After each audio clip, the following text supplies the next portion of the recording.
buenas noches y bienvenidos al debate en Popular Televisión. Son las 10:04 en estos instantes.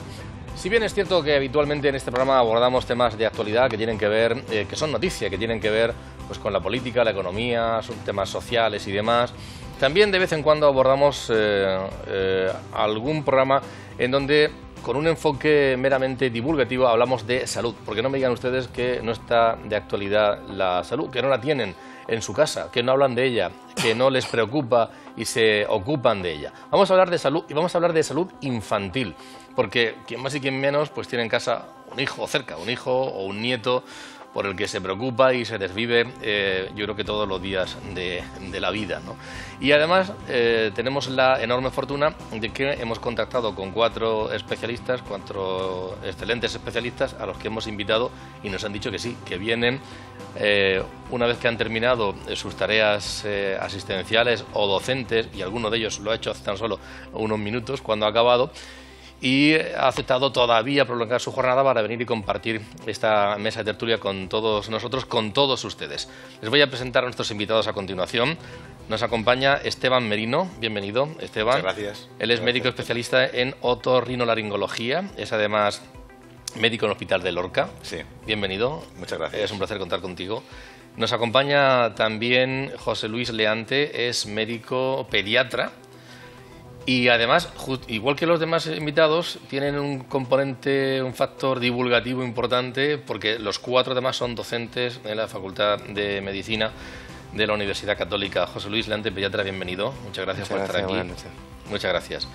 También nos acompaña Juan Madrid, que es jefe de sección de endocrinología y nutrición en el Hospital Virgen de la Rixaca. Juan, bienvenido. Muchas gracias. Has terminado hace muy poquito de la tarea, no sé si docente, esta tarde. Sí, hablar de la diabetes. Bien. Es siempre un placer. Pues bueno. Hablar, no tenerla. Bien, bienvenido, Juan. Y también nos acompaña Tomás Vicente, que es el jefe de sección de cardiología en Reina Sofía. Y además, también en la tarea docente, igual que los otros, además es el responsable de la Cátedra de Cardiología de la Universidad Católica. Buenas noches, Tomás, un placer contar contigo. Bienvenido. Un placer contar contigo. Gracias. Bueno, y yo de entrada me gustaría preguntarle al pediatra, ¿no? Y yo no sé si los niños de ahora, los demás también pueden participar, evidentemente. Los niños de ahora, bueno, tenemos un pediatra joven, pero seguro que tiene referencias. ¿Los niños de ahora son más sanos o menos sanos en general que los niños de hace 20, 30 años? Bueno, como bien dices, por mi edad tengo la fortuna de no haber conocido a los niños de hace 30 años, pero bueno, quiero entender que hoy en día hay factores que favorecen la salud en la infancia y quizás también hay otros factores que no lo había anteriormente y que van en línea contraria, ¿no? Sí, creo que tenemos a nuestro alcance herramientas de salud, es decir, tanto pruebas diagnósticas, medidas de tratamiento para los niños que puedan tener enfermedades que antes no eran tratables. También tenemos más conocimiento de esas enfermedades y de cómo prevenirlas, pero también tenemos otros elementos que antes no existían en la sociedad, determinados tipos de alimentos, determinados tipos de hábitos, elementos tecnológicos, hábitos, costumbres, es decir, por un lado sí, por otro lado.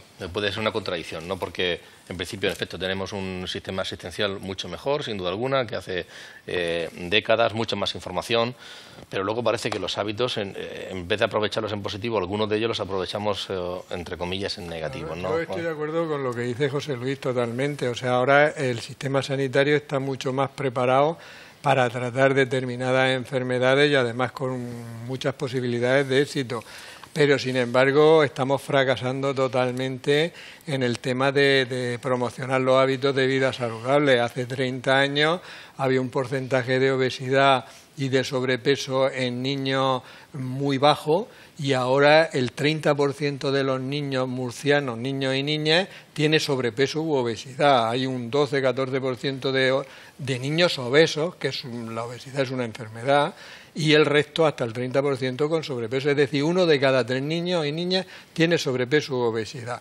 Entonces, hemos mejorado en los tratamientos, pero hemos empeorado y de una manera muy grave en el tema de hábitos de vida saludable. Sí, yo pienso igual. Yo pienso que los hábitos de vida ahora mismo no son favorables y la obesidad se infiltra en múltiples patologías, no solamente en vuestro campo, sino también supongo que en el campo del cardiólogo y por supuesto también el otorrino afecta bastante. No, bueno, yo recuerdo, y un ejemplo, los niños jugábamos en la calle después del colegio, montábamos en bicicleta, salíamos a merendar a la calle y ahora los niños se quedan en casa y hacen otro tipo de vida, claro. Evidentemente las medidas tecnológicas nos permiten diagnosticar enfermedades, tenemos más herramientas terapéuticas que pueden ayudar a una mayor supervivencia, pero hacemos adultos enfermos en muchas ocasiones porque la obesidad, la diabetes, la hipertensión, el infarto, todo esto se necesitan más campañas de prevención, evidentemente, mucho más recursos. ¿Tú te acuerdas, Tomás, que esto es una anécdota, cuando nosotros éramos pequeños, claro, somos mayores que José Luis, pero en cada curso había una persona que estaba gorda, entonces no se hablaba, no había la discriminación esa, pero a esa persona todo el mundo le decía el gordo. ¿Dónde está el gordo? Porque había uno por clase, cuidado, uno por clase. Sí, no había más. Pero no se le decía en plan peyorativo, sino porque... Y luego un compañero mío dice, y además en el fútbol jugaba de portero. Sí. Pero esa es la realidad, y tú ahora vas a una clase y el problema que hay es que el porcentaje de sobrepeso y obesidad es alto, pero para mí el problema más grave es que si le preguntas a los padres, los ven con un peso normal. O sea, se ha distorsionado, nuestro ojo está tan habituado a ver niños con sobrepeso y niños con obesidad que cuando ves un niño con peso normal casi lo ves chupaillo, delgadillo y dices, nene, a ver si come algo. O sea, pero es una distorsión de nuestro ojo, eso está estudiado y demostrado, ¿eh? Estamos hablando en general, pero además yo no sé si ahora, en esta época en la que nos encontramos, octubre, noviembre, es una época propicia para determinados problemas de salud, hablando de los niños. Yo me tomaba algunas notas que me decía alguna madre, oye, es que ahora en esta época hay más alergias, catarros y gripes, o hay más faringitis, bronquitis, diarreas, otitis, todo eso puede ser. ¿Qué especialmente hay ahora y por qué para los niños? Bueno, yo creo que todos estamos experimentando el cambio de temperatura, ¿no? Sí. Hemos tenido que sacar los abrigos del armario a marchas forzadas y eso pues hace que desde luego la prevalencia de determinadas infecciones víricas pues, ahora mismo sea mayor. Y en concreto en la infancia, que sobre todo los más chiquitines no están inmunizados todavía contra muchos de estos virus, pues es frecuente que tengan infecciones pues por virus semejantes al virus de la gripe sin ser todavía el virus de la gripe.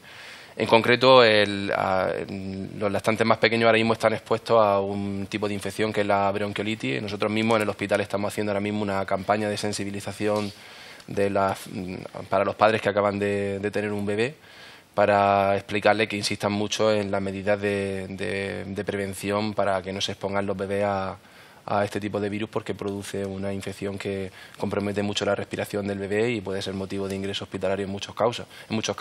Que la prevención no es otra que tratar de evitar ambientes que estén muy concurridos, el tratar de lavarse las manos antes de entrar en contacto con el bebé, cuidar mucho las visitas en casa, ¿no? A veces estas infecciones para el adulto son asintomáticas y para el bebé pues sí que es un auténtico problema.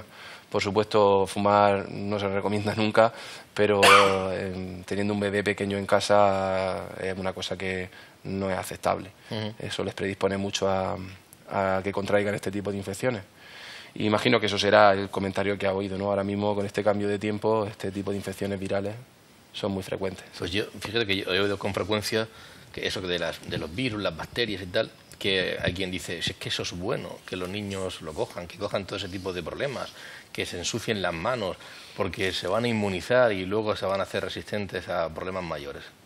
¿Puede haber algo de razón en esto? Hombre, yo no creo que sea nunca positivo el que enferme un bebé, un lactante, ¿no? Es decir, no creo que sea así. A lo mejor ese comentario va más en la línea de que, como hablábamos antes, pues que en la sociedad a lo mejor nos hemos vuelto ultraprotectores, ¿no? Es decir, queremos evitar el contacto del bebé con todo tipo de alérgeno, queremos introducir los alimentos en momentos muy concretos para tratar de evitar la alergia y nos estamos creando un poco una cultura de un pánico excesivo, ¿no? Cuando antiguamente pues este tipo de cosas se tomaban más como normales. Pero bueno, yo creo que el tema de la alergia va por un camino, el tema de las infecciones iría por otro. Yo creo que las medidas de prevención ahora mismo son muy recomendables y son sencillas y como he comentado antes, y creo que sí que se deben de recomendar. Algunas de las cosas que ha dicho el pediatra tienen que ver con el otorrino, ¿verdad? Sí, muchas. Por ejemplo. Sobre todo ahora y en los niños. Pero en fin, yo pienso que hay que tranquilizar a los padres en el sentido de que muchas infecciones son banales y además que los niños las van a pasar y es normal que las pasen, ¿eh? O sea, yo pienso que eso entra dentro de la normalidad. Y muchas veces pues estas pequeñas infecciones o estas infecciones que pasan en la infancia van asociadas a algunos problemas puntuales de oído que se suelen solucionar también espontáneamente y a los que no hay que darle tampoco más trascendencia, simplemente vigilar que se resuelve esos problemas por parte del pediatra o en su caso por parte del otorrino si no lo mandan y ya está, pero mucha tranquilidad porque la mayoría de esos procesos se resuelven espontáneamente. Juan. No, vamos, yo creo que ayer, precisamente hablando con un compañero de Esteban, que es un otorrino, el doctor Cubillana, sobre el tema de la amigdalitis, las vegetarianas, me sorprendió porque me contaba que en un año lo habitual es que tengan los niños en determinadas edades 4, 5, 6 veces angina a lo largo del año. Yo ya no me acuerdo de mis hijos, pero me pareció un número como bastante elevado, ¿no? Y bueno, pues yo le preguntaba y le insistía mucho, digo, bueno, ¿y cómo se le dan antibióticos o no? Dice 80% víricas, 20 bacterianas. Digo, pero tú cuando lo ves sabes si es vírica o bacteriana. Dice, yo en el 90% de los casos sí lo sé, sin hacer análisis ni cultivos ni nada. Y lo que comentabas, pues que en 2-3 días el 80-90% con antipiréticos y medidas generales y tal, pues evolucionan bien. Tomás, sobre este ámbito. Bueno, yo suelo decir que si son niños que tienen alguna patología cardíaca, que en mi ámbito, pues especiales medidas, no puede ser bueno en absoluto correr el riesgo de infecciones sobreañadidas. Lo que usted invocaba anteriormente, que puede ser un mecanismo de defensa, totalmente en desacuerdo. Yo creo que el ambiente natural ya tiene sus bacterias, sus virus, el propio viento lo manifiesta y hay que extremar, no engañar a la gente, transmitirle un mensaje claro, medidas higiénico-dietéticas, excelente, lavarse las manos cuando uno llega a casa, cuando va a manipular a los niños, una alimentación sana, la ropa bien lavada, no fumar al lado de los niños y prevenir los focos de infección. Si hay otros niños que están con bacterias o están infectados, evidentemente procurar que nuestros hijos no estén al lado de ellos. Claro. Hay una moda... el mensaje tiene que ser claro. Estamos ahora en época, acaba de comenzar el periodo de vacunación contra la gripe. Luego hay otras vacunas que son... hay una planificación a lo largo de todo el año. Y a veces se habla de la moda de que no se vacune a los niños, que eso precisamente es algo artificial y que no debería producirse. Yo imagino que, no sé, bueno, no quiero adelantar la opinión. ¿Cuál es la opinión de nuestro pediatra? A ver, ante todo... ¿Hay padres que llegan y se lo plantean en la consulta? Sí, es más frecuente de lo que creemos, No son casos puntuales. Bueno, hay que partir de la base de que a cualquier padre quiere lo mejor para su hijo. Hay que partir de esa base, ¿eh? Y estas familias del llamado movimiento antivacunas tienen su problema en su desinformación. Eso hay que partir de esa base, ¿de acuerdo? Esta gente en su desconocimiento hace una cosa que es muy temeraria, pero probablemente porque no hayan tenido la oportunidad de que alguien le explique bien el riesgo que están asumiendo. Siendo franco, es una auténtica barbaridad. Es decir, que ahora mismo en países que están en vías de desarrollo estén falleciendo niños porque no tienen acceso a las vacunas y nosotros que sí las tenemos y las tenemos incluso financiadas, estemos rechazando el vacunar a nuestros hijos, es una cosa que no se entiende. Y bueno, los argumentos que esta gente emplea para no vacunar a sus hijos son muy peregrinos, ¿no? O bien se refugian en un estudio puntual en el que se asoció las vacunas con la presencia de autismo, el cual se tiró totalmente por tierra y es más, se vio que la persona que había publicado este estudio tenía un conflicto de intereses. Fíjate que esto ocurrió en Reino Unido, se publicó una revista muy importante, la revista retiró el artículo, pero es que le retiraron la licencia para trabajar en Reino Unido. Fíjate, todavía siguen inventando este artículo cuando fue un auténtico boom, ¿no? Y como ese, pues esbozan otro tipo de teorías, ¿no? Conspiranoicas, en plan de que esto lo mueve toda la industria farmacéutica, el que se vacune a las criaturas. Y en medio de todo esto quedan las criaturas indefensas. Recuerdo que el año pasado murió de difteria en Cataluña un lactante porque sus padres no habían habían decidido no inmunizarlo, y como eso también ha habido otros casos de niños que han contraído infecciones por no estar inmunizados y se las han transmitido a otros niños que tenían enfermedades graves, como decía Tomás, y le han generado un problema. O sea que ya no es solamente la inconsciencia lo que les lleva a desproteger a sus hijos, sino que también generan un problema de salud pública. Entonces, desde luego, lo que hay que hacer es trabajar duro todos los sanitarios en informar muy bien a estas familias que quieren lo mejor para sus hijos, que sepan que no hay ningún tipo de argumento que sostenga ahora mismo el que no sean seguras, que no sean eficaces y que, por supuesto, que hay que vacunar. Nos ha atendido, hemos estado con José Antonio Navarro, él es el responsable del programa de vacunación de la comunidad autónoma. Él ha estado aquí en este programa en alguna ocasión y nos explica algunas cuestiones sobre este programa de vacunación para niños en la región de Murcia.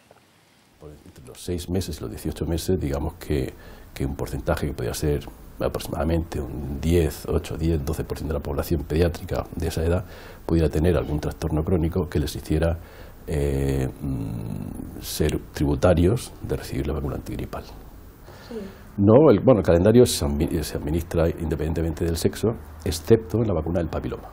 La vacuna del papilomavirus, que es una vacuna que la implantamos hace ya varios años para evitar el cáncer de cuello de útero en la mujer. Seleccionamos el sexo femenino porque el problema de las infecciones por el virus del papiloma humano es básicamente en la mujer, que provoca cáncer de cuello uterino. En Murcia pueden ser 80 casos nuevos al año y 20 fallecimientos. Entonces, por eso se seleccionó el sexo femenino. Eso no quiere decir que en un futuro, a medida que vayamos estudiando o tengamos más conocimientos sobre la vacunación en el varón, nos podríamos plantear en un futuro, pero eso ya es una decisión que era nuestra, nos podríamos plantear pues ampliar lo que es el sexo, o sea, no solamente a mujeres o a niñas, sino también a niños. Pero básicamente tenemos estas niñas porque el gran problema del papiloma actualmente es el cáncer de cuello de la mujer. Las vacunas del calendario todas tienen coberturas o están financiadas por el sistema público. Si alguien quiere vacunarse de una que no está en el calendario, pues ya dependerá del tipo de vacuna, puede ser desde 150 euros hasta 30 euros o 10. Depende, ya insisto, depende del tipo de vacuna que sea. Pero lo que interesa remarcar es que las que están en el calendario es porque hemos considerado que actualmente son un problema de salud pública. Y por eso están en el calendario y por eso están financiadas.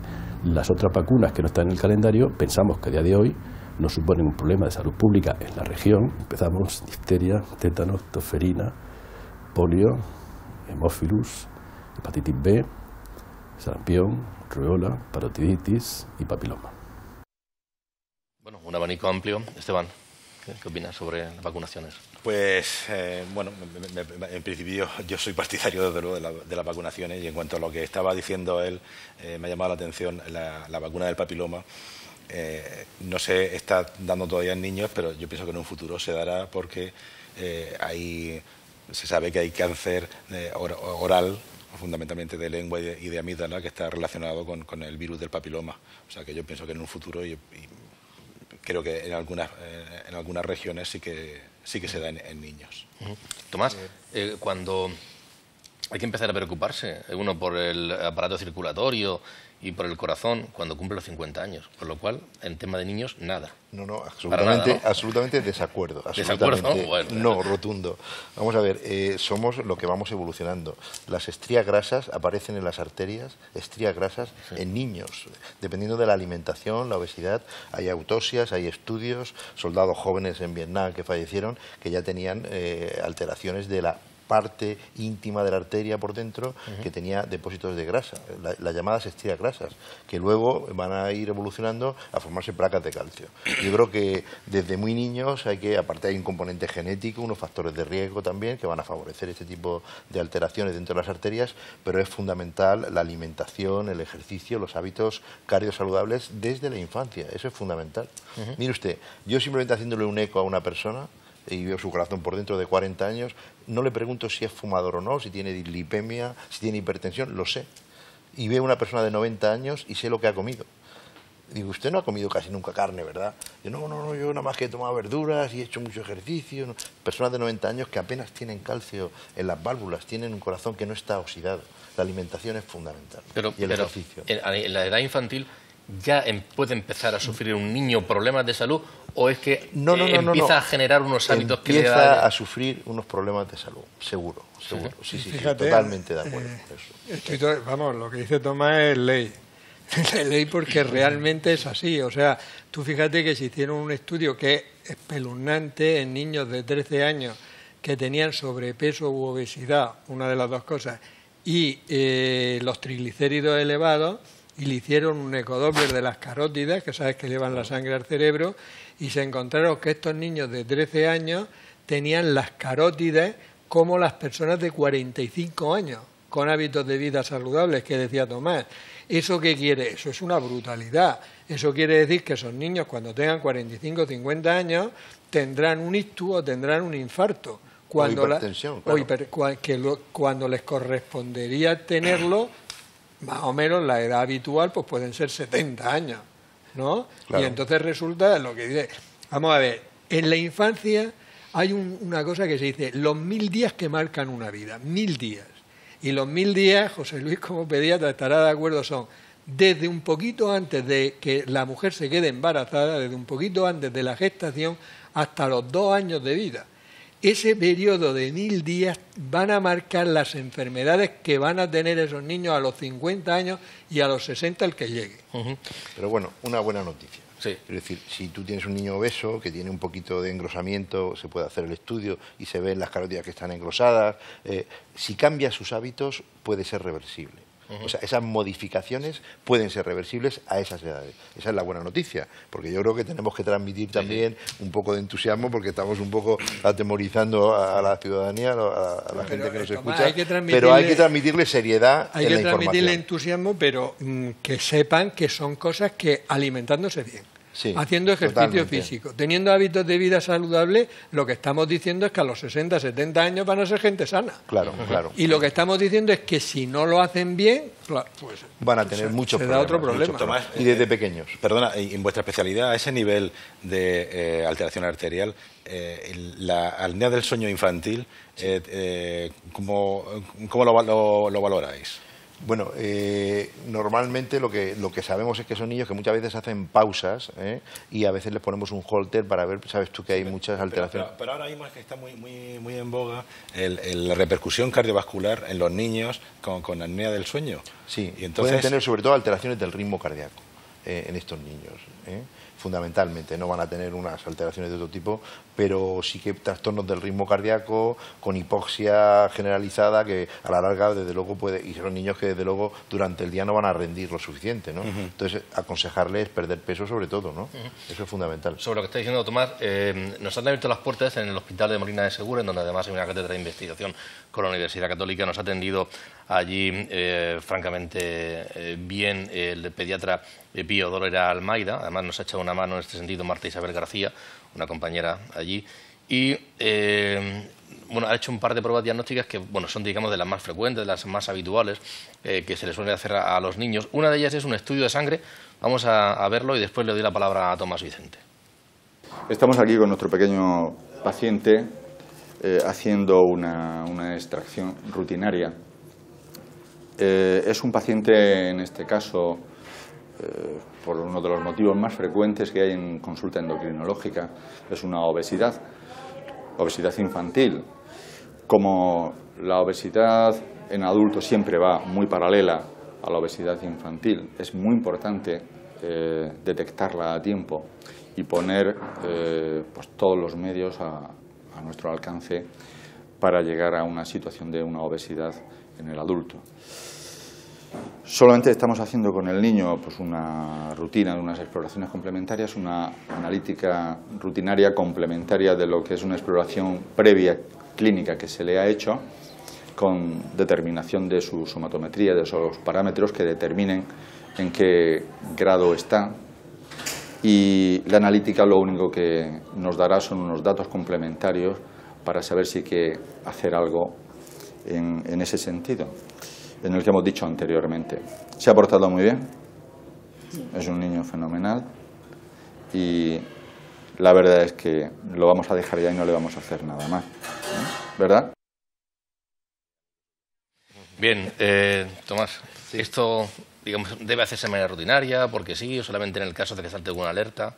En los niños, ¿te refieres a la analítica, control? Sí. Hombre, yo creo que si un niño tiene un índice de masa corporal y el pediatra estima que tiene una obesidad inicial o una obesidad mórbida, que los niños también la tienen por sus hábitos alimenticios sobre todo, y la genética también influye, evidentemente tenemos que ver el perfil de riesgo, porque además hay enfermedades metabólicas que se heredan. Hay alteraciones de los lípidos que son genéticamente transmisibles de padres a hijos y que hay que tratarlas desde esa edades muy tempranas, porque aceleraríamos muchísimo la aterosclerosis, la obstrucción de las arterias, si no la tratamos de forma precoz. Yo soy totalmente partidario de cuando un niño tiene un índice de masa corporal elevado y que tiene una obesidad manifiesta, pues desde luego hay que hacerle un control para ver todos los parámetros metabólicos como están, desde el azúcar, colesterol, lípidos, triglicéridos, fundamentalmente, ¿no? Sí, no, totalmente de acuerdo. Y luego también, al hilo de lo que decía, también investigar que no haya una causa que esté justificando el que a veces no solamente la obesidad es como la consecuencia de tener unos malos hábitos de alimentación, a veces puede haber problemas de tiroides o algún otro tipo de problema hormonal que lo esté justificando, ¿no? Y bueno, no sé si me querías preguntar si es conveniente hacer una analítica rutinaria en un niño sano. No está indicada. Es decir, las pruebas complementarias se deben de realizar cuando creamos que hay alguna enfermedad y que de esa prueba complementaria vamos a sacar alguna conclusión que vaya a derivar en un tratamiento. Hacerlas por hacerlas no es conveniente. No sé lo que opinarán mis compañeros, pero... Estoy totalmente de acuerdo contigo. Claro, de acuerdo. El niño sano es niño sano. Y hay que seguir, lo que hay que hacer es inculcarle unos hábitos de vida saludables. Lo que sí los padres deberían de tener claro es que solo hay en los niños dos hábitos de vida saludables, la alimentación y el ejercicio. Luego ya en la adolescencia pues está evitar tóxicos, alcohol, tabaco, otras drogas, etcétera. Pero en los niños, y haciendo hincapié en lo de los 1000 días, eso es fundamental que los padres sean conscientes de que la salud de su hijo en esos momentos depende de ellos. Y entonces menos comprarles cositas y más educarlos en alimentación y ejercicio. Y por ejemplo el tema de los desayunos, que se ha hablado mucho, el desayuno es una comida que se ha visto que es imprescindible para que los niños, es para evitar la obesidad, para evitar un montón de enfermedades, para que se porten bien en el colegio, para que rindan bien en el colegio. O sea que va una serie de cosas unidas a un buen desayuno. Pero es que un buen desayuno tiene que tener el 25% de las calorías totales de la alimentación. Es que un niño de 6 años que necesita aproximadamente 1.600 calorías, el 25% son 400. A ver qué niño desayuna 400 calorías. Eso es, yo hice las cuentas una vez, eso es un vaso de leche, una tostada de tomate con un poquito de aceite y una pieza de fruta. Eso son 400 calorías. ¿Qué desayuna el 80% de los niños? Un vaso de leche que le echan azúcar, yo antes no lo decía, que le ponen un preparado de cacao soluble que el 60-70% es azúcar y que utilizan cereales que la mayoría de los que utilizan tienen un porcentaje elevado de azúcar porque llevan miel o chocolate o tal. Total, ese niño se ha tomado 30 gramos de azúcar del azucarero en el desayuno, con el que yo he dicho que era bueno, no llevaba azúcar añadido, y este lleva 30.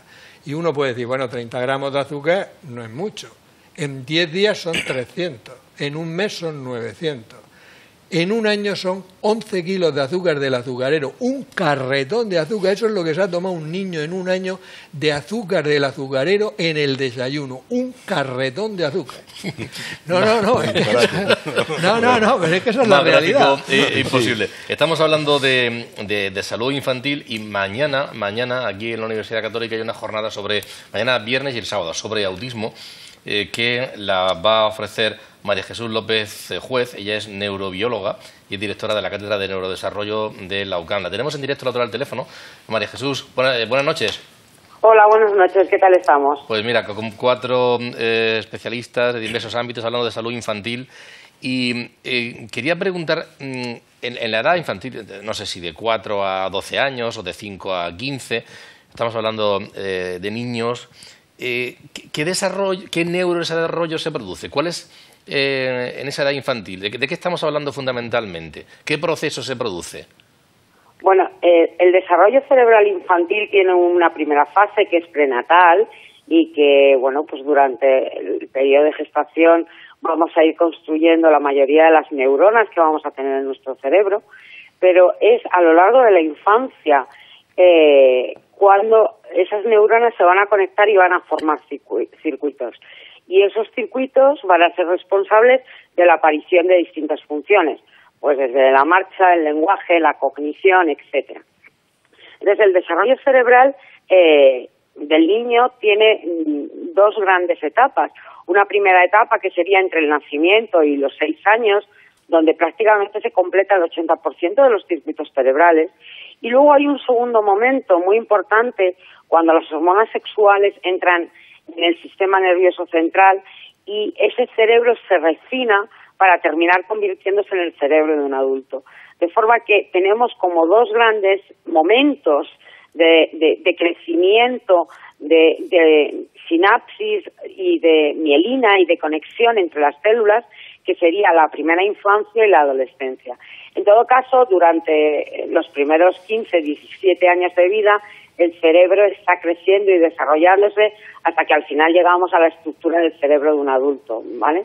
Pero, bueno, estamos en un periodo donde la neuroplasticidad es altísima y estamos surfeando por la cresta de la ola de la formación de circuitos cerebrales. Así que podríamos estar diciendo que si en el nacimiento un cerebro pesa aproximadamente el 23% de lo que va a pesar en la edad adulta, para los 6 u 8 años hemos completado el 80% y para el final de la adolescencia ese otro 20%, de forma que al final de la adolescencia llegamos a ese 100% de peso en sistema nervioso central. María Jesús, estamos hablando aquí de hábitos saludables en el ámbito de la alimentación, en el ámbito de cardíaco, en diversos, ¿no? En el ámbito del neurodesarrollo, del desarrollo del cerebro, también puede haber hábitos saludables, conductas que es positivo que le traslademos a las familias, porque es forma de, no sé si de protegerlo, el desarrollo o de estimularlo, ¿los puede haber también? Bueno, clarísimamente, desde el punto de vista de la nutrición y desde el punto de vista de la actividad física y del deporte y de la actividad cardiosaludable, el cerebro no deja de ser un órgano tremendamente demandante desde el punto de vista de nutrientes y de nutrientes de calidad. Entonces, trabajar en programas de alimentación y de nutrición saludable es absolutamente fundamental para que el cerebro pueda construirse con materiales de buena calidad. Y eso quiere decir pues mantener la glicemia estable. El anterior ponente pues hablaba de esos 11 kilos de azúcar al año. Es verdad que el cerebro necesita azúcar, pero necesita mantener muy estable la glicemia para poder tener un buen rendimiento cognitivo. Necesita ácidos grasos esenciales de calidad. Los omega 3 tienen una importancia muy grande en la mielinización del lóbulo frontal, de la ruta visual, etcétera. Entonces, trabajar en nutrición y en una dieta saludable es fundamental para el cerebro. Pero el cerebro necesita otra cosa y es oxígeno. Y es un órgano que no es capaz de almacenar. Es un órgano que necesita un aporte constante. Entonces, cualquier actividad física que favorezca el riego sanguíneo, la microvascularización de los tejidos. En los últimos estudios, además, sabemos que el ejercicio físico produce unas sustancias, como son las endorfinas, sube muchas sustancias como la dopamina y la serotonina, que son imprescindibles para el aprendizaje. Es decir, probablemente hacer actividad física es una de las actividades, es uno de los componentes fundamentales para el aprendizaje y la memoria.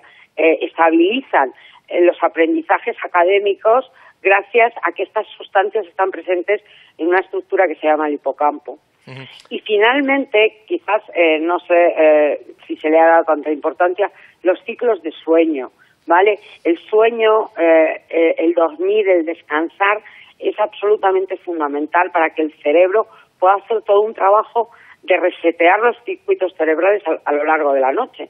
España, por las condiciones en las que estamos ubicados y por el cambio horario, que es un país que lleva en verano 2 horas de diferencia horaria, tiene un déficit de sueño muy importante en los adultos, pero también en los niños, ¿vale?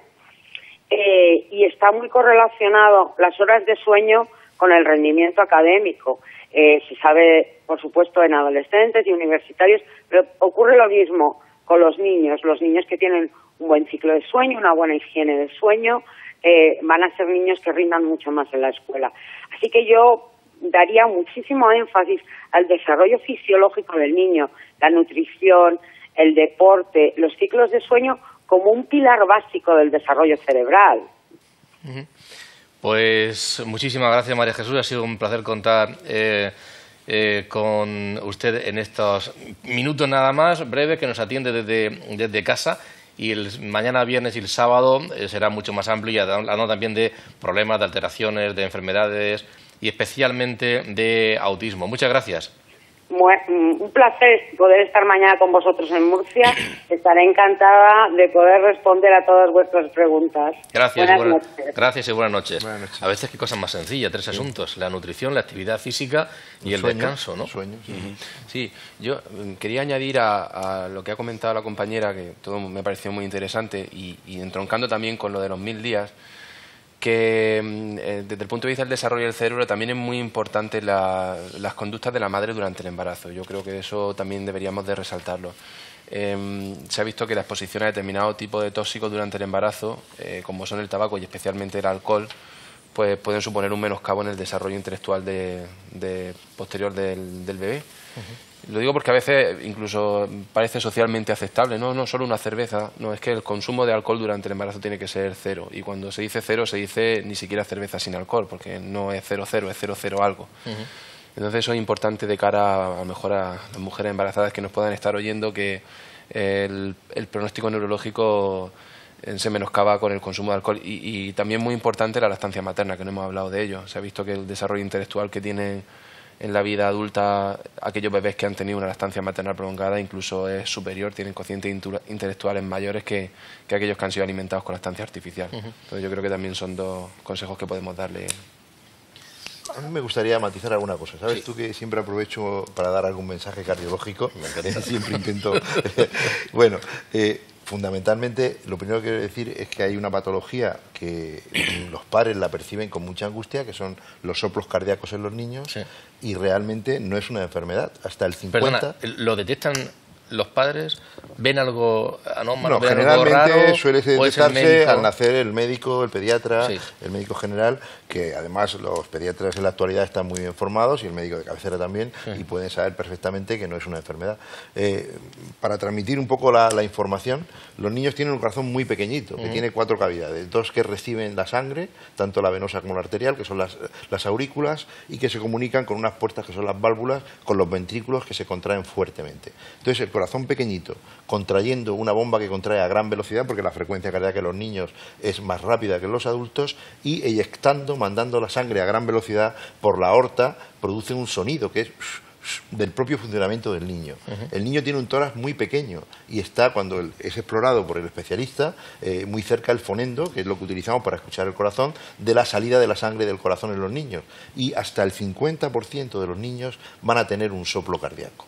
Y esto no es enfermedad, a medida que van creciendo, que el corazón se enlentece, pues desaparece, pero no es que sea curado, es que es normal, es funcional que a un niño se le pueda escuchar el sonido de la sangre. Y para eso están los pediatras, para aclarar, y tenemos además, cuando hay algún fenómeno añadido a ese soplo, como es que la puerta hace ruido al abrir, que es lo que llamamos un chasquido, o hay una turbulencia, o hay otras patologías añadidas, entonces lo mandamos al especialista, en este caso el cardiólogo, que tiene instrumentos diagnósticos y a la exploración más experiencia para discernir realmente si es un soplo de enfermedad, patológico o no. Pero también hay otra solución, que transmitir a los padres que no estigmaticen a sus hijos, que no los aíslen del deporte y de la actividad física por el mero hecho que le diga que tiene un soplo cardíaco, que no es enfermedad. Pero en el caso de que tengan un soplo cardíaco por algún defecto en el corazón, en la mayoría de los casos, estamos diciendo lo importante que es el ejercicio, pueden realizar una actividad, la que se realiza habitualmente en los colegios, de un deporte no de alta competición, pero la mayoría de las patologías cardíacas en los niños, hasta el 80 al 90%, toleran una actividad de ejercicio que le van a permitir tener una actividad cardiosaludable a lo largo de su vida. Es muy raro las patologías complejas, que también las hay, pero que son niños que ya tienen alteraciones también en su cuerpo, tienen un poco desarrollo pondoestatura, natural, son niños pequeños que tienen otros problemas añadidos, deformidades de tórax y tienen una fatiga, pero son cardiopatías congénitas. Las más conocidas, como todos sabéis, que son la comunicación entre las aurículas, la comunicación entre los ventrículos, son en general bien toleradas y permiten hacer una vida prácticamente normal. Y además, también les transmito a los padres, hoy día tenemos mecanismos terapéuticos de tratamiento que incluso podemos tratar la comunicación entre dos aurículas simplemente metiendo por un catéter un paraguas y tapando el agujerito. Y en la región tenemos mucha experiencia para este tipo de tratamientos. Y son niños que no va a tener, que es una curación integral, no van a tener secuelas. Esto es muy importante saberlo. Me ha parecido muy interesante la aportación de la neurobióloga en el tema de lo del sueño. Y porque siempre hablamos de hábitos de vida, alimentación y ejercicio. Y es verdad que nos olvidamos del sueño. Y a raíz de eso quiero hablar sobre las mal llamadas bebidas energéticas. Las bebidas energéticas me estoy refiriendo al Red Bull, al Bor y todos los rollos estos. Eso no son bebidas energéticas, son bebidas excitantes, que tienen una gran cantidad de azúcar y una gran cantidad de cafeína. Pero Juan, ¿hay niños que tomen de esto? ¿Niños? Bueno, vengo preparado. ¿Ah, sí? Estadística es que eso es lo lógico, pensar que los niños no toman. Bueno, una estadística del 2013 dice que el 18% de los niños menores de 10 años lo toman de manera habitual. Y yo leí un trabajo que tomaban 4 litros de estas bebidas al mes. Niños menores de 10 años. Consecuencia, cerebro excitado. Corazón excitado, sueño malísimo. Porque tengo que decirte que el 68% de los jóvenes de 10 a 18 años toman bebidas energéticas. Estas bebidas deberían de tener alguna leyenda que estuviera de alguna manera prohibido su uso. Porque eso de que da alas, yo en un vídeo que grabé dije que le da alas al avión privado del dueño. Pero a los demás no le da alas, a los demás los excita, los pone nerviosos, les puede producir problemas cardíacos. No es asustar a la gente, esta es la realidad. Niños menores de 10 años no deben de tomar esto. Pero es que aquí tengo una, por ejemplo, de Starbucks, la Nitro Cold, no sé qué, tiene 325 miligramos de cafeína el botecico, lo ponen ellos, esto es de la página. 325 miligramos de cafeína en esta bebida, eso es casi 3 cafés solos buenos, ¿vale? Entonces, este tipo de bebidas, yo no entiendo el por qué no se... por ejemplo, creo que en las indicaciones que ellos ponen, las pone como prohibidas en niños y en embarazadas, pero bueno, decir que es prohibida en niños y embarazadas y van y las compran y se las toman, o sea, pero que es un problema, ¿eh? José Luis, ¿un problema? Sí, no, desde luego, y además tiene un contenido en azúcar tremendo, aparte, y esa cantidad de cafeína sobre un miocardio inmaduro, como bien sabrá Tomás, pues pueden producir arritmias que algunas de ellas pueden llegar a ser hasta letales. Pero es que fíjate, otro problema que surge en los adolescentes, pues en los jovencillos estos ya que salen por ahí y se toman sus copas que no deberían, como todo el mundo, la gente cree que el alcohol es una droga estimulante, el alcohol es una droga depresiva. Solo en pequeñas cantidades te pone así un poquito eufórico, pero en cuanto que te pasa una chispa, te hunde.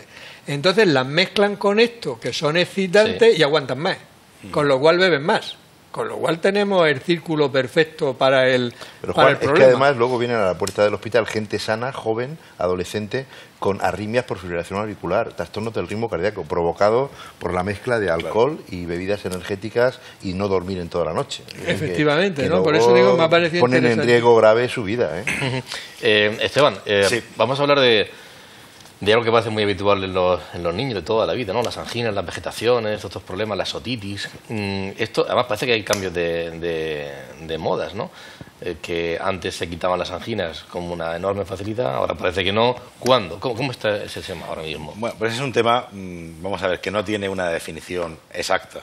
Las amigdalitis, o sea, la infección de las anginas, es una infección que hoy día se puede tratar perfectamente con antibióticos, con lo cual no hay, en principio, por unas anginas, no hay ningún niño que se tenga que operar. Se estima en la Sociedad de Otorrino que cuando se tienen más de 6 episodios al año, pues ya está indicado o puede estar indicado el operarlo, pero no es una indicación absoluta. Es una recomendación que se puede hacer o se puede seguir con el tratamiento con antibióticos. Lo normal es que las infecciones amigdalares con el crecimiento vayan desapareciendo. Entonces, antiguamente se operaban muchos niños de anginas, pero hoy día, de anginas por infecciones amigdalares, sí. Hoy día la mayoría de los niños que se operan de anginas no es por este problema, sino por problemas obstructivos respiratorios, por síndrome de apnea del sueño infantil, que es evidentemente el mejor tratamiento en los niños. Hablando de apnea del sueño, ¿es frecuente pedir un electroencefalograma a un niño y para qué casos? ¿Electroencefalograma? Sí. Bueno, este electroencefalograma en el contexto de la apnea del sueño no... No, en general. En general, sí. Hombre, es una prueba que está indicada cuando se sospecha que puede haber algún tipo de problema neurológico, en especial pues se indica cuando puede haber convulsiones. Decir que en la edad infantil, sobre todo en los primeros años de la vida, es relativamente frecuente que con ascensos de la fiebre pues puedan tener algún tipo de convulsión los niños, que aunque son muy aparatosas y que alarman mucho a los padres, son benignas y son un fenómeno madurativo y que desaparecen conforme crece el niño. Pero hay veces que sí que puede haber algún tipo de... en el cerebro como un cortocircuito y hay que investigarlo mediante una prueba que mide la actividad eléctrica del cerebro, ¿no? Para detectarlo, para localizarlo y en función de dónde esté y de su importancia, pues indicaron un tratamiento para que no le provoque crisis convulsiva al niño. Una prueba no se pide frecuentemente, pero en los casos en los que está indicado es valiosa. Vamos a ver esa prueba, porque en el hospital, ahí en Molina, Antonio Emilio Martínez y Pío Dolera nos han facilitado que la veamos, a ver cómo es. Bueno, estamos aquí con Pablo, estamos haciéndole un electroencefalograma, que es una técnica que se utiliza para registrar la actividad cerebral en niños que pueden tener algún tipo de alteración conductual o que pueden haber tenido episodios de pérdida de conocimiento. La técnica es muy sencilla, el fundamento es recoger la actividad que realiza o que se produce en su corteza cerebral, de forma muy parecida a como se hace con los electroencefalogramas. Solamente tiene que estar relajado, es una prueba que no duele, que no es invasiva y que se realiza con bastante sencillez. Sobre todo lo que detectamos en niños chiquititos son que puedan tener crisis epilépticas y una patología muy importante que nos encontramos son niños que tienen retraso en el rendimiento escolar, porque están haciendo unas pequeñas crisis epilépticas muy características que los desconectan del medio y hacen que no puedan estar con la suficiente atención en clase y al final se traduce en un retraso del rendimiento escolar. Se ve todo a través de las ondas, se produce una actividad eléctrica especial que difiere de la normal y bueno, pues para eso hay que estar entrenado para saber reconocerla, claro. Como podéis ver, la técnica es absolutamente poco invasiva, no produce nada de dolor y simplemente tiene que estar relajado unos minutos para que seamos capaces de estudiarlo con seguridad. Cuando hay una anomalía, detecta la actividad eléctrica de ese grupo de neuronas. Nosotros registramos un grupo de neuronas que están produciendo una actividad eléctrica que se sale de lo normal. Lo registra, la recoge a través de los electrodos que hay en el gorro y esa actividad eléctrica la traduce en una señal visual que actualmente es digital, antes se hacía a papel, con una pluma, en un procedimiento muy engorroso y ahora mismo la señal se digitaliza y se pasa a una pantalla donde queda registrada y nosotros podemos luego reanalizarla, refiltrarla, estudiarla, cambiarle los patrones y producir un estudio adecuado de esa actividad. Trabajamos entre 32 y 64 canales. Lógicamente hay una actividad eléctrica de base que tenemos todos. Esa actividad eléctrica es un patrón normal que varía según la edad del paciente y según el estado fisiológico en el que hacemos la prueba. No es lo mismo hacerla estando despierto que estando dormido. Es indispensable que el paciente esté relajado y bueno, pues hay unos patrones de ondas normales que nosotros reconocemos y sobre esos patrones distinguimos las actividades que se sobreponen, que no son normales. Nosotros interpretamos, efectivamente, se interpreta pues como se puede interpretar un electrocardiograma, con la diferencia de que el electrocardiograma son 2 o 3 canales y nosotros tenemos 64 canales que hay que analizar en su conjunto. El corazón tiene una vía digamos, fundamental.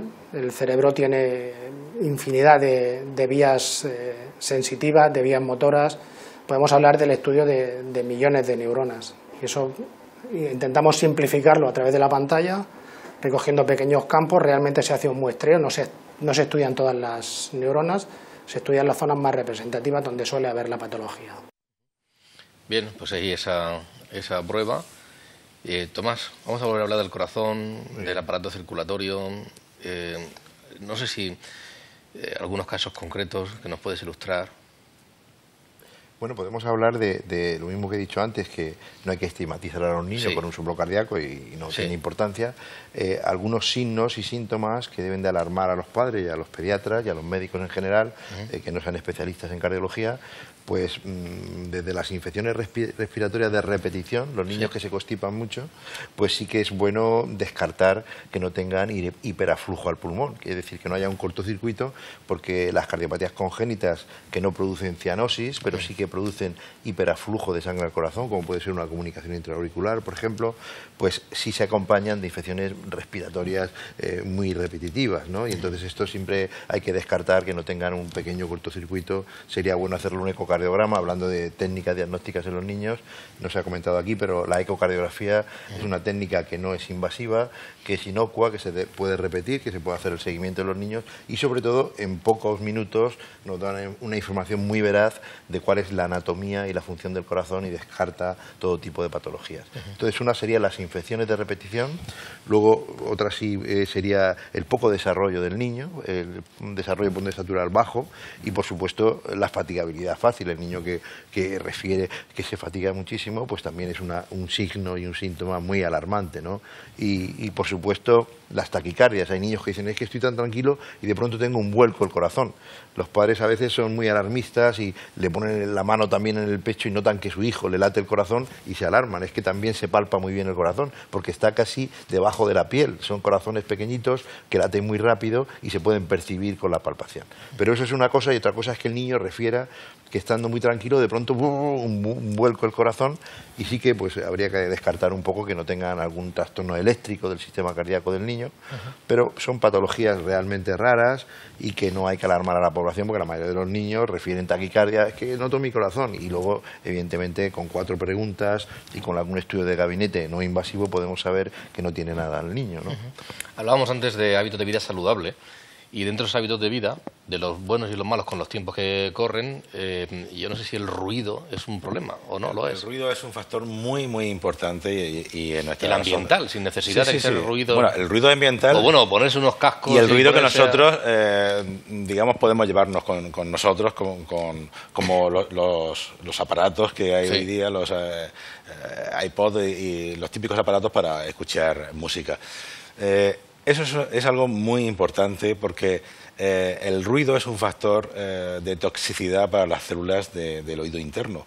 Y ese factor de toxicidad, aunque existe una variabilidad personal, pero es un factor que mata a las células del oído interno. Y esas células no se vuelven a recuperar. Es decir, un ruido con un determinado nivel, independientemente de lo que nosotros creamos o de lo que nos guste, percibirlo, va a tener unas consecuencias siempre, y eso a los niños es difícil trasladárselo, pero yo ya he visto niños de 8 años con traumas acústicos, que quiere decir que tienen una pérdida de audición en una determinada frecuencia del sonido provocada fundamentalmente por oír música con auriculares a una alta intensidad.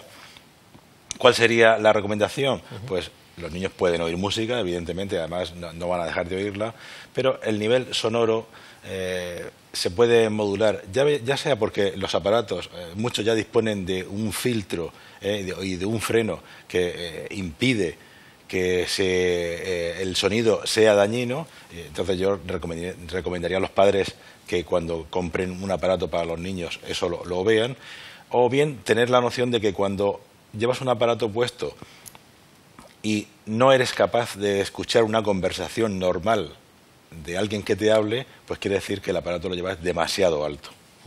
Por debajo de eso se puede escuchar perfectamente. Por encima, pues hay riesgo para nuestro oído y es un riesgo que se va a dar, o sea, que va a tener sus consecuencias. Oye, una pregunta. ¿Es usted partidario de lo de los palillos para limpiarse la cera de los oídos en los niños? Pues no, porque la cera... tontería, no sé, ¿o no? La cera no se limpia. La cera, vamos a ver, el oído tiene una ecología de gérmenes muy particular, ¿de acuerdo? Y la cera es necesaria para que esa ecología se mantenga. Además de eso, el oído es un tubo que tiene una migración, un traslado de la piel hacia afuera. Igual que sale la piel, sale la cera.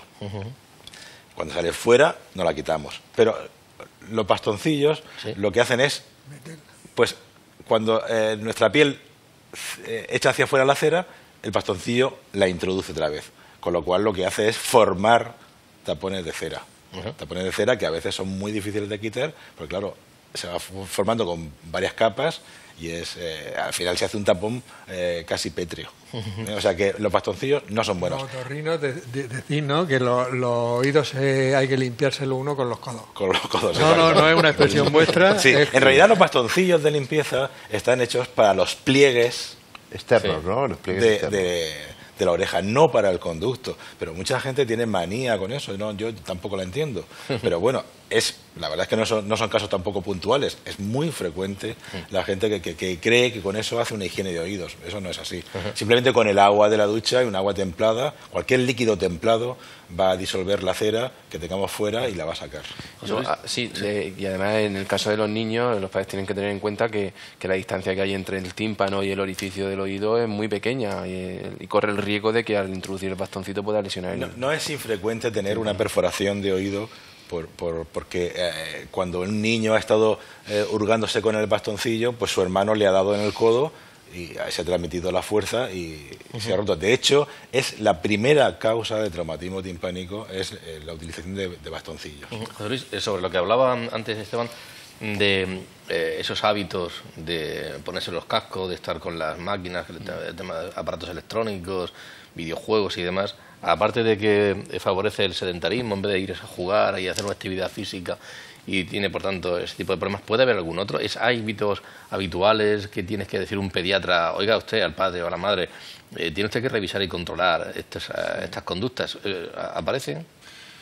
La verdad que esa pregunta, si me permite, te la voy a responder como persona, no como pediatra. Yo me resulta muy peculiar cómo ya hemos aceptado que, por ejemplo, en comidas familiares, yo muchas veces cuando voy a un restaurante veo en la mesa a todos los niños con su tablet, cada uno haciendo la labor que le corresponde, cada uno pintando con la tablet, el otro con la aplicación de videojuego, el otro escuchando música, y estamos perdiendo a lo mejor lo que es el contacto social, el entorno de tertulia, y tanto eso en el entorno de familia como en el entorno de los amigos.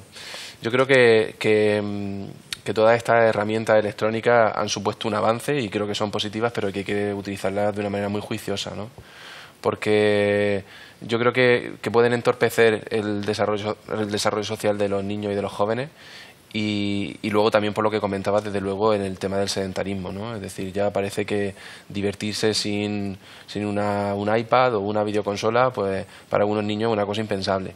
Y yo recuerdo cuando yo era crío que lo que estábamos deseando era que salir del colegio, que nos diera permiso a nuestros padres para bajar al jardín a jugar al fútbol o lo que tocase, ¿no? Entonces, creo que también tienen su cosa positiva, pero que hay que utilizarlos de manera muy juiciosa, y creo que los padres también deben de fomentar más el entorno del diálogo en la familia, en la mesa, en la comida, el diálogo familiar, más que mantenerlos tranquilos y callados con un iPad, aunque reconozco que debe de ser muy socorrido, ¿no? Pero... Sí, con respecto al tema del ejercicio que habéis dicho, el problema de los niños es que ¿dónde juegan? ¿Dónde juegan cuando las instalaciones deportivas de los colegios, por las tardes y fines de semana, la mayor parte de ellos, no todos, pero la mayor parte de ellos están cerradas? Yo he visto saltar niños la valla para jugar. Entonces, eso, vamos a ver, el político que tenga que tomar la decisión, que la tome ya de una vez. En los parques públicos, si os fijáis, yo me he dado muchas vueltas, y hay normalmente una zona para los críos pequeñitos, del tobogancico, el tal y cual, y bancos para las personas mayores. Pero porque ahí no hacen perimetran una zona, le ponen una valla y ponen 2 canastas y 2 porterías y se hincharían a jugar y se dejarían eso. En el Jardín de las Tres Copas, por ejemplo, es de los pocos sitios de Murcia donde hay. En Molina hicieron una experiencia en una plaza pública, hicieron una zona de esa y estaba abarrotada. Entonces, es que realmente los niños, ¿dónde juegan? Pues hablando de juegos, nos hemos ido a hablar con Noelia González Gálvez. Ella es profesora en la Facultad de Deportes de la Universidad Católica, además forma parte de un grupo de investigación sobre salud y deporte, y nos ha dado algunas recomendaciones, algunos consejos interesantes. Vamos a escucharla y luego especialmente a Tomás Vicente le vamos a preguntar su opinión al respecto. Bien, pues como todo el mundo sabe, la práctica de la actividad física tiene numerosos beneficios y entre ellos pues mejora la actitud cardiorrespiratoria, va a mejorar la densidad mineral ósea, la fuerza muscular y todo ello pues va a repercutir en prevenir diferentes enfermedades crónicas como la tan temida obesidad o diabetes, pero también tiene muchos beneficios a nivel psicológico y social, que tal vez no son tan tenidos en cuenta, pero que son muy importantes, como por ejemplo la mejora de la autoestima, la mejora de la concentración, se ha relacionado también como una mejora del rendimiento académico en nuestros escolares. Si atendemos a la Organización Mundial de la Salud, ella nos indica que los escolares deben de realizar 60 minutos de actividad física entre moderada y vigorosa todos los días. Por lo tanto, los 30 minutos del recreo y las 2 sesiones de educación física semanales no serían suficientes. Entonces habría que complementarlo con otro tipo de actividad física fuera del horario escolar. Bien, pues realmente cualquier tipo de deporte realizado por un profesional de la actividad física estaría recomendado en estas edades, si bien habría que atender a 2 aspectos. El primero de ellos, pues, evitar una especialización temprana.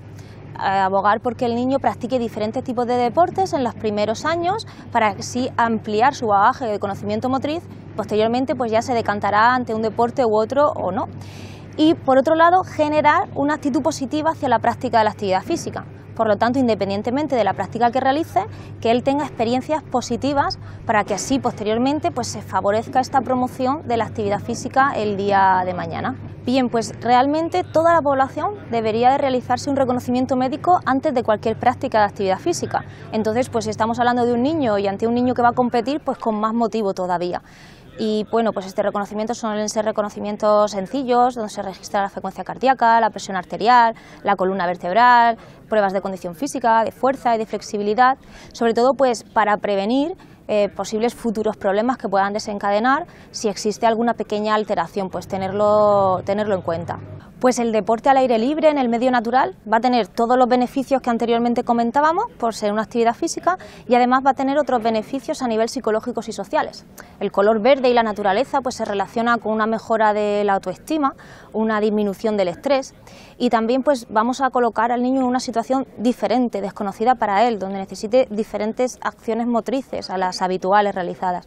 Por lo tanto, va a mejorar su creatividad, su imaginación, su curiosidad y esto pues es algo característico de la actividad en el medio natural.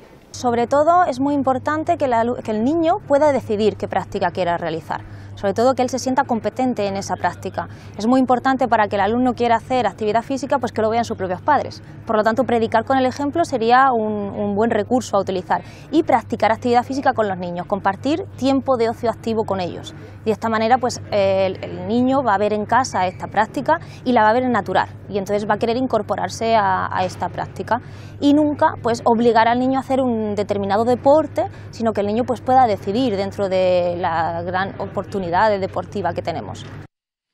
Pues para terminar, yo creo que son hábitos muy positivos y me gustaría que termináramos un poco con un resumen de consejos, indicaciones positivas, ¿no?, hacia esos locos bajitos que decía Ferran, maravillosos, ¿no? Yo totalmente de acuerdo que en la infancia, en los primeros años, los niños tienen, sobre todo que aprender un deporte, tienen el cerebro preparado para adquirir las habilidades, para manejar bien la raqueta, para jugar al tenis. Y además va a ser una herramienta que va a modificar todo el futuro de su vida. El deporte hace que tu sistema nervioso regule la frecuencia cardíaca. Si tú eres deportista de forma regular, pues tu corazón va a ir más despacio y sabemos que las personas que llevan la frecuencia cardíaca más baja van a tener menos incidencia de eventos cardiovasculares. Pero también mejoran la limpieza de las arterias. Las tuberías de todo nuestro organismo no son estáticas, sino que tienen unos mecanismos de limpieza que con la actividad física regular pues se favorece esa limpieza dentro de las arterias. Hay un mecanismo de unas células que se encargan, las células cebadas, los mastocitos, todo eso se favorece con el ejercicio de forma regular. Mejora el aparato respiratorio, mejora la musculatura, regula el peso, regula el metabolismo de los lípidos, de las grasas, del azúcar, va a mejorar el desarrollo en los niños. Todos son ventajas. Van a ser personas que no van a ser obesas, que no van a tener incidencia de infartos de miocardio como tiene la población que no hace ejercicio y que es obesa, y es una cosa que debería ser estrictamente obligado. El niño debería, me parece que se practica poco deporte en este país en la primera infancia, debe ser prácticamente todos los días al menos una hora, fundamentalmente según la edad.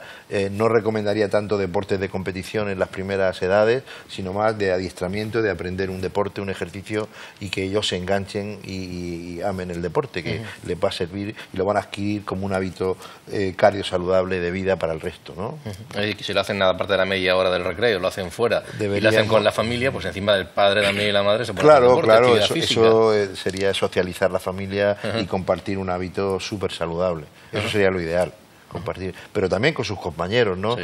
Deportes en equipo también te hace que seas más solidario, que aprendas a compartir, a convivir con las personas, a tener conflictos por un gol que ha sido o no ha sido y resolverlo entre ellos. Yo creo que eso hace que los ciudadanos luego puedan ser hombres de bien, ¿no? Como decía antes. Muy bien, pues en cuanto a hábitos saludables, yo solamente remarcar, primero en cuanto a la cuestión de las enfermedades, que hagan caso a su pediatra, y que él los va a dirigir perfectamente, y cuando vea alguna cosa que se sale de lo común ya lo va a dirigir al especialista. Y en cuanto a mi especialidad en concreto, pues simplemente hacer hincapié en el tema de que el ruido es algo perjudicial y puede serlo desde la infancia. Y ahora en esta época, que hablábamos antes con el pediatra, bueno, pues en esta época, evidentemente, va a haber la garganta, un poquito de fiebre. Va a haber resfriados, sí o sí. Los niños tienen mocos, eso es una cosa natural, y yo pienso que tampoco hay que darle más. ¿Cuándo debe quedarse en casa y no ir al colegio?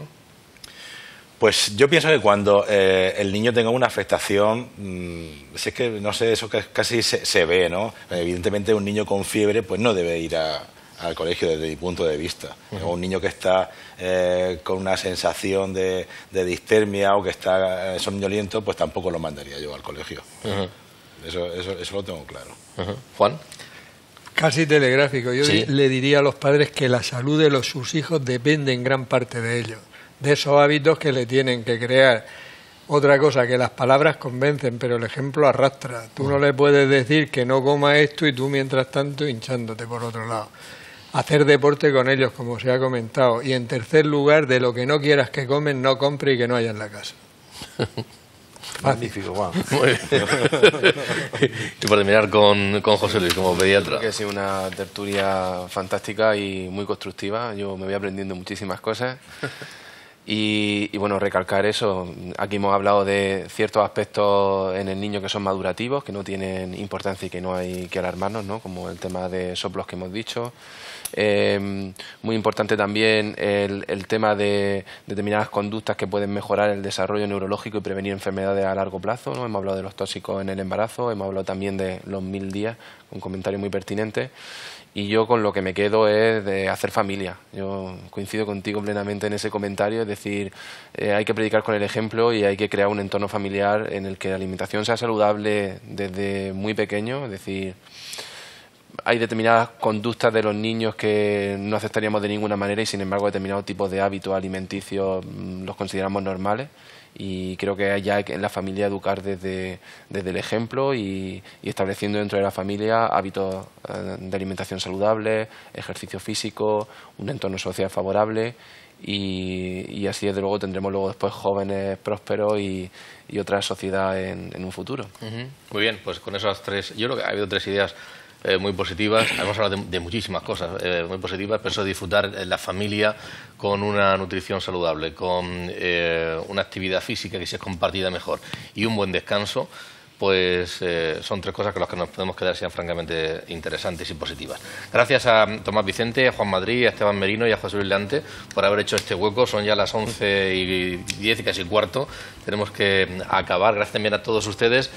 Volveremos el próximo jueves con más temas de actualidad. Muy buenas noches a todos.